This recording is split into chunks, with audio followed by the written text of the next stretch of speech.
میری سونے کی ایک بہت بڑی دکان تھی۔ رات کو دکان بند کرنے لگا تو ایک لڑکی دکان میں آ گئی۔ میں اکیلا تھا۔ اس نے کافی مہنگے زیورات خرید لیے۔ جب پیسے دینے لگی تو اس نے اپنے کپڑے پھاڑ دیے اور چلانا شروع کر دیا۔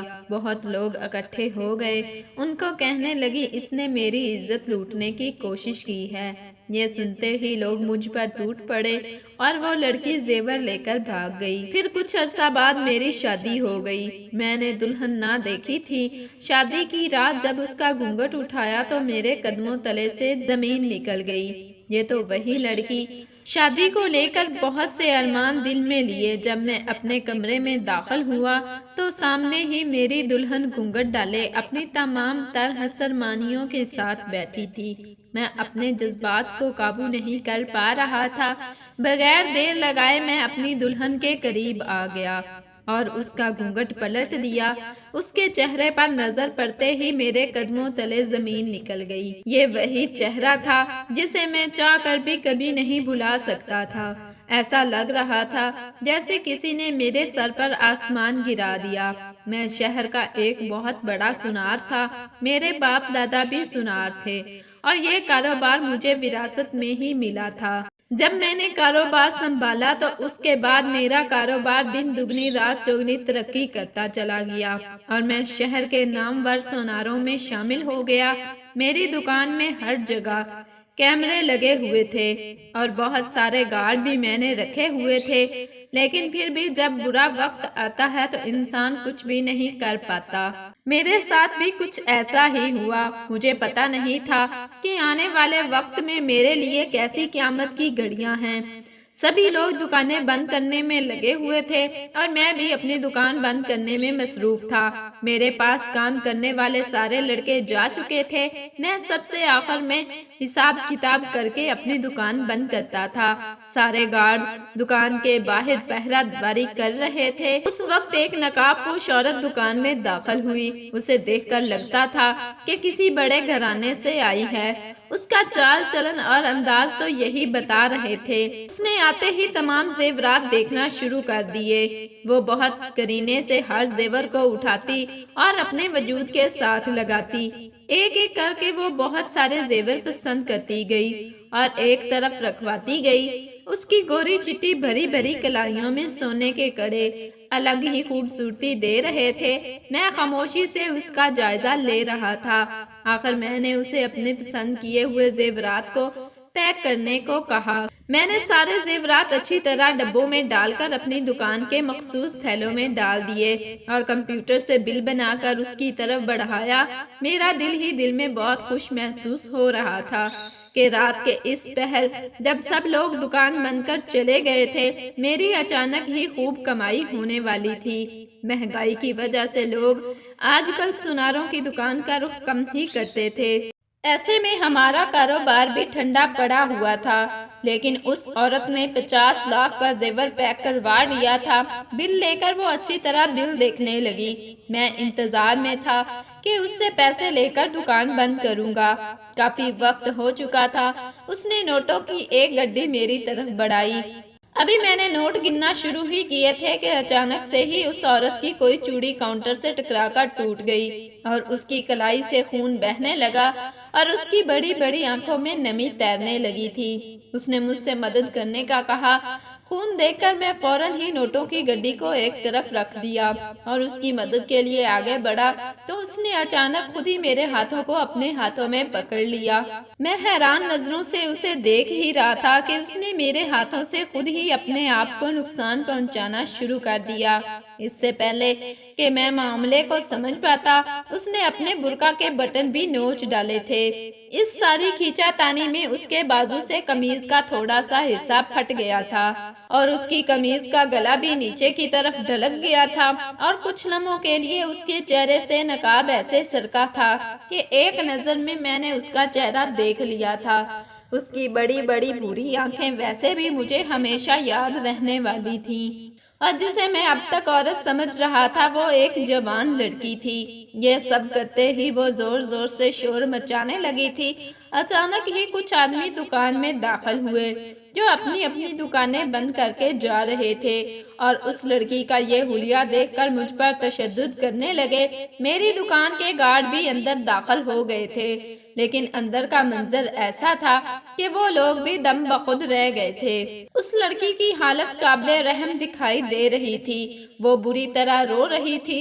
جیسے ہی میرے گارڈ مجھے بچانے کے لیے درمیان میں آنے لگے، انہی لوگوں نے میرے گارڈ پر حملہ کر دیا۔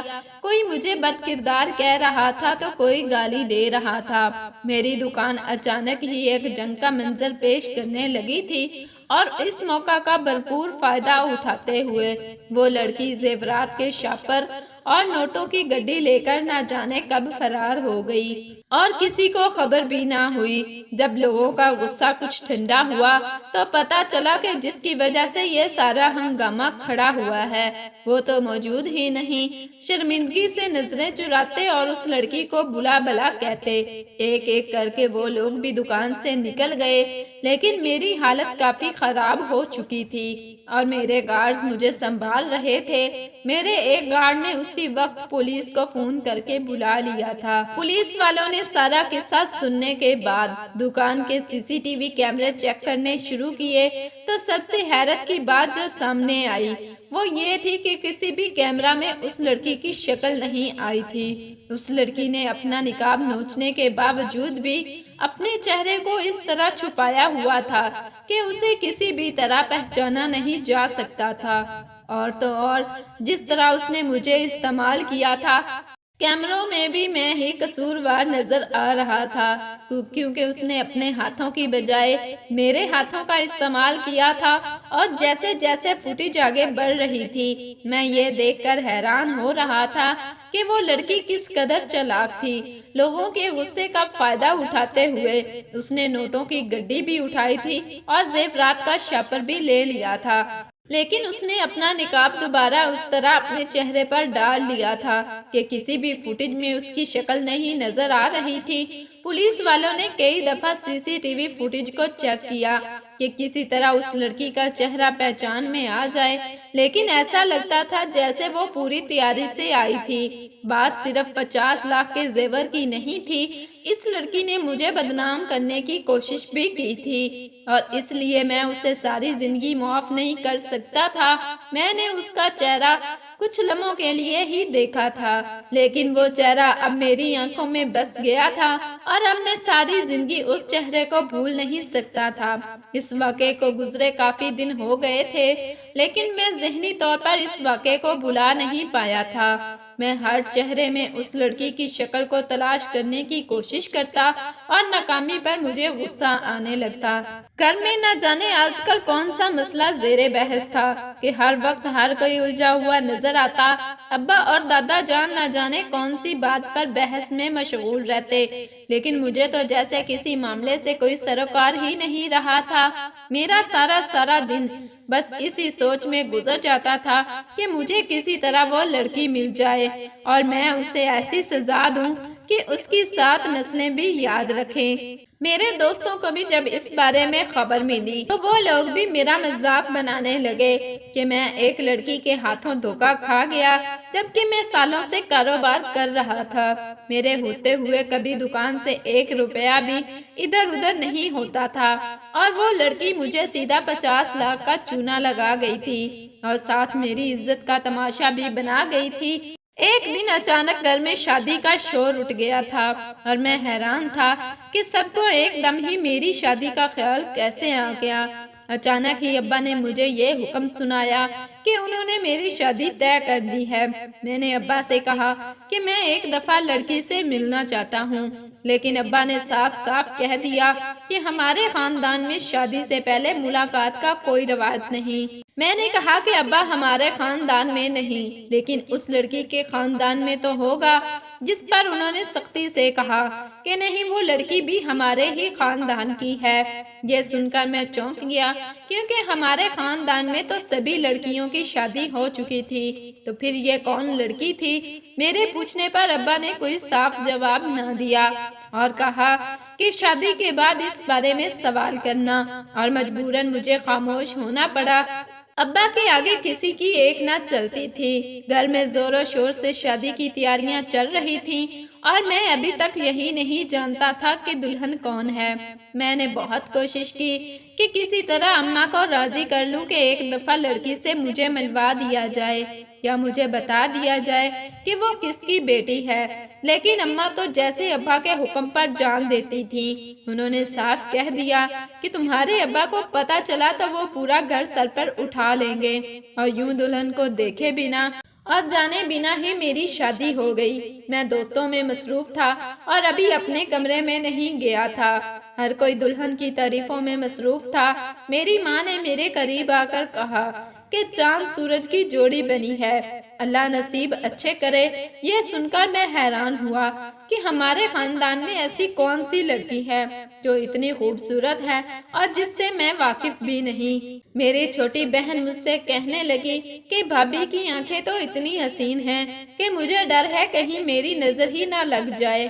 میں نے اپنی چھوٹی بہن کے سر پر ایک چپیٹ لگائی اور اپنے کمرے میں آ گیا۔ سرخ گلابوں سے مہکتے کمرے میں لال رنگ کا شرارہ پہنے میری نئی نویلی دلہن پلوشا میری منتظر بیٹھی تھی۔ میرے دل میں جذبات کا طوفان سر اٹھانے لگا تھا۔ میں نے جیسے ہی آگے بڑھ کر اپنی دلہن پلوشا کا گھونگھٹ اٹھایا تو ایک لمحے میں جیسے میرے جسم میں جان نہ رہی۔ وہی بڑی بڑی بھوری آنکھیں، وہی سرخ اور سفید چہرہ جو میک اپ کے باوجود بھی میں پہلی نظر میں ہی پہچان گیا تھا کہ یہ وہی لڑکی ہے جس نے مجھے اپنی ہی نظروں میں گرا دیا تھا۔ میں بے یقینی کی کیفیت میں اسے دیکھ رہا تھا اور وہ میری آنکھوں میں دیکھ کر میری حالت سمجھنے کی کوشش کر رہی تھی۔ کچھ ہی لمحوں میں وہ جان گئی تھی کہ میں اسے پہچان گیا ہوں۔ وہ کانپنے لگی تھی۔ میں نے فوراً ہی اسے کلائی سے پکڑ کر کھینچا اور بیڈ سے کھڑا کر دیا۔ میں غصے کی انتہا پر تھا۔ تھوڑی دیر پہلے اس نئے رشتے کو لے کر میرے دل میں جو جذبات پنپ رہے تھے وہ ایک دم ہی ٹھنڈے پڑ گئے تھے۔ میرا بس چلتا تو میں اسے جلا کر راکھ کر دیتا جیسے میں لمحہ لمحہ جل رہا تھا۔ میں نے بہت سرد مہری سے اس کی آنکھوں میں آنکھیں ڈال کر کہا کہ بڑی بے شرم لڑکی ہو۔ میری دکان میں چوری کر کے تمہارا پیٹ نہیں بھرا تھا جو میرے گھر کے دروازے تک چلی آئی۔ اس دن تو بڑی بے حیائی سے تم نے خود کو میرے ہاتھوں سے نقصان پہنچایا تھا، سارے جہان میں میرا تماشا بنانے کی کوشش کی تھی، تو پھر آج کیوں میری دلہن بن کر سر جھکائے بیٹھی ہو؟ تم جیسی چور اور دھوکے باز کو میرے گھر والے کیسے میرے لیے پسند کر سکتے ہیں؟ میں ابھی اپنے ابا کو بلاتا ہوں اور انہیں تمہارے سچ کا بتاتا ہوں کہ تم کوئی اور نہیں بلکہ وہی ہو جس نے ہماری دکان پر نقب لگایا تھا۔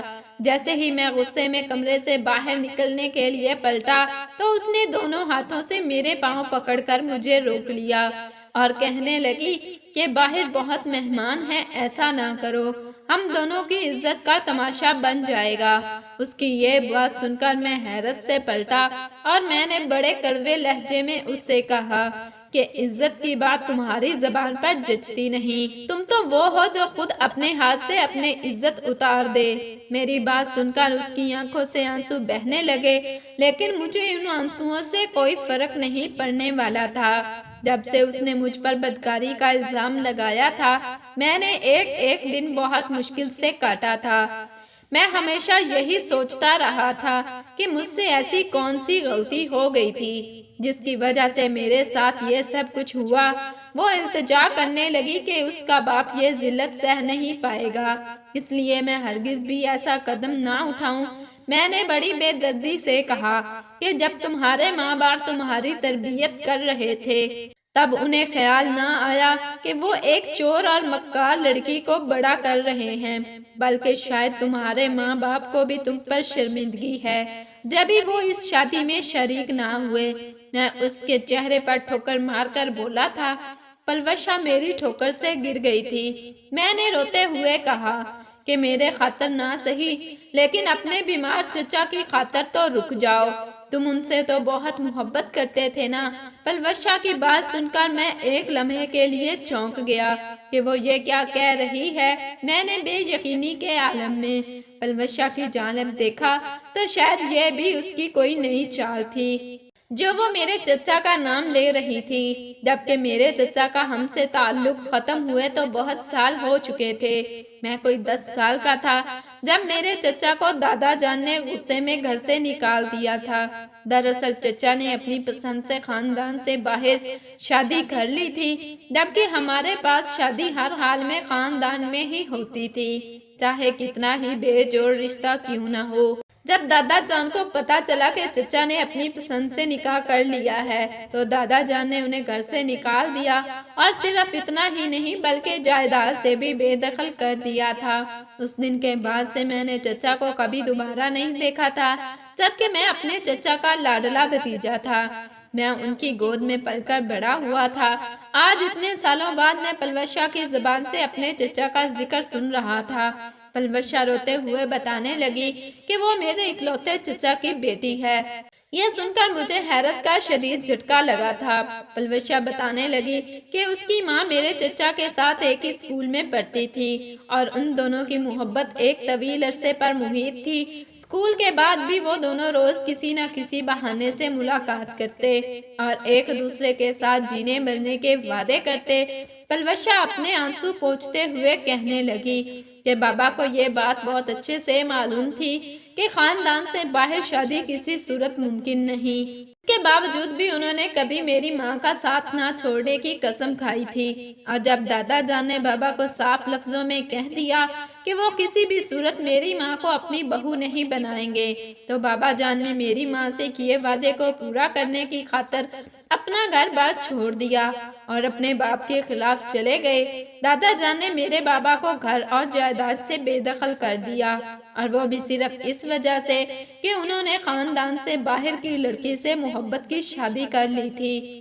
میری ماں کسی ایسے ویسے خاندان کی لڑکی نہیں تھی۔ میری ماں کا خاندان بھی ایک عزت دار خاندان تھا، لیکن اس کے باوجود بھی جب شادی کے کچھ دن بعد بابا میری ماں کو ملوانے کے لیے دادا جان کے پاس لائے تو دادا جان نے میری ماں کو برا بھلا کہا اور بابا سے کہہ دیا کہ آج کے بعد کبھی اپنی شکل نہ دکھانا۔ بابا جان میری ماں کی بے عزتی پر اتنے دکھی ہوئے کہ انہوں نے دوبارہ کبھی اس گھر کی طرف پلٹ کر نہ دیکھنے کی قسم کھا لی۔ بابا جان ایک سونار کی دکان پر کام کرنے لگے، کیونکہ وہ زیادہ پڑھے لکھے نہیں تھے اور بچپن سے ہی سونار کا کام کرتے آئے تھے، اس لیے انہوں نے اسی کام کو اپنے لیے چن لیا۔ میری ماں اور بابا جان ایک دوسرے کی محبت پا کر اچھی زندگی گزار رہے تھے۔ میں بھی ان کی زندگی میں شامل ہو گئی تھی، لیکن پھر اچانک ہی ایک حادثے میں میری ماں کا انتقال ہو گیا اور میرے بابا کی تو جیسے کمر ہی ٹوٹ گئی۔ میری ماں کے اچانک انتقال میں بابا جان کو ایسا صدمہ پہنچا کہ وہ شدید بیمار ہو گئے اور انہیں دل کا دورہ پڑ گیا۔ میری ماں تو اب رہی نہیں تھی، لیکن مجھے اپنے بابا جان کی جان بچانا تھی۔ ان کے بہتر علاج کے لیے ایک خطیر رقم کی ضرورت تھی۔ بہت سوچنے کے بعد اور پریشان ہونے کے بعد مجھے یہی سمجھ آیا کہ میں دادا جان سے رقم مانگ لوں، لیکن میرے بابا نے سختی سے منع کر دیا۔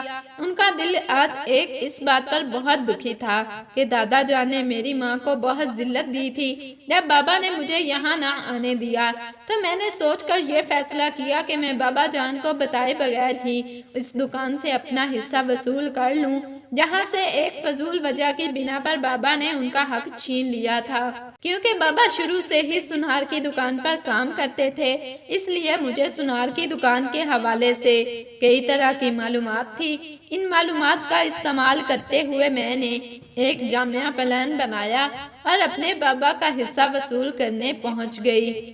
میں کوئی چور یا پیسے کی لالچ نہیں تھی، لیکن اپنے بابا کی بیماری کی وجہ سے میں مجبور ہو گئی تھی یہ انتہائی قدم اٹھایا، اور جب میں بہت مشکل سے آپ کی دکان سے زیورات چوری کر کے فرار ہوئی تو میرے بابا کو اس بارے میں علم ہو گیا اور انہوں نے فوراً ہی مجھے سب کچھ واپس کرنے کو کہا۔ پہلے تو میں نہ مانی، کیونکہ میں اس سارے سونے پر اپنا حق سمجھتی تھی اور آپ کو بدنام کرنے کا مقصد بھی یہی تھا کہ میں اپنی ماں کے ساتھ ہونے والی بے عزتی کا بدلہ لینا چاہتی تھی۔ لیکن پھر بابا نے مجھے سمجھایا کہ جب تمہارے دادا جان نے ہمیں جائیداد سے آگ کر دیا ہے تو پھر حصے کی کوئی بات ہی نہیں بنتی۔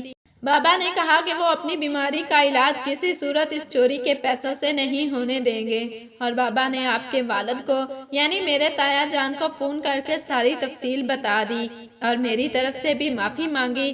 تایا جان کو جیسے ہی بابا کی بیماری کا علم ہوا تو وہ دوڑتے چلے آئے اور آتے ہی مجھے اپنے گلے سے لگا کر کہا کہ بیٹی، اس میں تمہاری غلطی نہیں بلکہ ہماری غلطی ہے کہ ہم ہی اپنے بھائی اور اپنی بھتیجی سے اس قدر بے خبر رہے کہ حالات تمہیں اس پر لے آئے کہ تم نے اتنا بڑا قدم اٹھا لیا۔ اگر تم پکڑی جاتی تو تمہارے ساتھ بہت کچھ برا بھی ہو سکتا تھا۔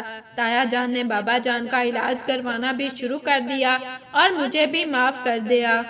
میرے بابا اس وقت بھی ہسپتال میں ہیں۔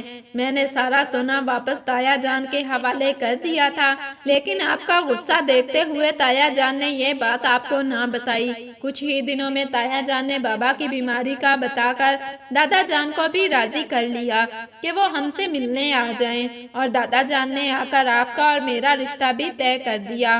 میں اس غلط فہمی کا شکار تھی کہ آپ مجھے نہیں پہچانیں گے اور میرا برم رہ جائے گا۔ میں نے تایا جان کو بھی یہی بتایا تھا کہ کسی نے میرا چہرہ نہیں دیکھا، لیکن آپ نے تو پہلی ہی نظر میں مجھے پہچان لیا۔ آپ مجھے جو سزا دیں گے مجھے منظور ہوگی، لیکن میرے باپ کا اس سب میں کوئی قصور نہیں۔ اگر آپ ابھی باہر جا کر ہنگامہ کھڑا کریں گے تو اس میں سراسر میرے باپ کی بدنامی ہوگی، اور میں آپ سے گزارش کرتی ہوں کہ میرے بیمار باپ کو رسوا نہ کریں۔ پلوشا کی آنکھوں میں سچائی کی جھلک تھی، اور مجھے بھی اب سمجھ آ رہا تھا کہ اتنے دنوں سے گھر میں جو مسئلہ چل رہا تھا وہ یہی تھا۔ مجھ سے یہ سب اس لیے چھپا کر رکھا گیا تھا کہ پلوشا کی عزت میں کوئی کمی نہ ہو، لیکن کوئی بھی یہ بات نہیں جانتا تھا کہ پلوشا کا چہرہ تو میری آنکھوں میں بس گیا تھا۔ میں نے ایک نظر پلوشا کے وجود پر ڈالی جو میرے نام پر دلہن بن کر تیار ہوئی تھی۔ یہ وہی لڑکی تھی جس سے میں نے پچھلے کچھ عرصے سے مستقل نفرت کی تھی، لیکن آج اس کی آنکھوں کی سچائی نے مجھے مجبور کر دیا تھا کہ میں سب کچھ بھلا کر پلوشا کے ساتھ ایک نئی زندگی کا آغاز کروں۔ پلوشا نے وہی کیا جو اسے بہتر لگا۔ اس نے اپنے بابا کی زندگی بچانے کے لیے ایک غلط قدم اٹھایا تھا، لیکن اس کا ہرگز یہ مطلب نہیں تھا کہ اسے ساری زندگی کے لیے اس ایک غلطی کی سزا دی جائے۔ میں نے آہستہ سے آگے بڑھ کر پلوشا کو گلے لگا کر کہا، ایک نئی زندگی ہم دونوں کی منتظر تھی اور ہم نے پوری خوشی کے ساتھ اس زندگی میں قدم رکھا تھا۔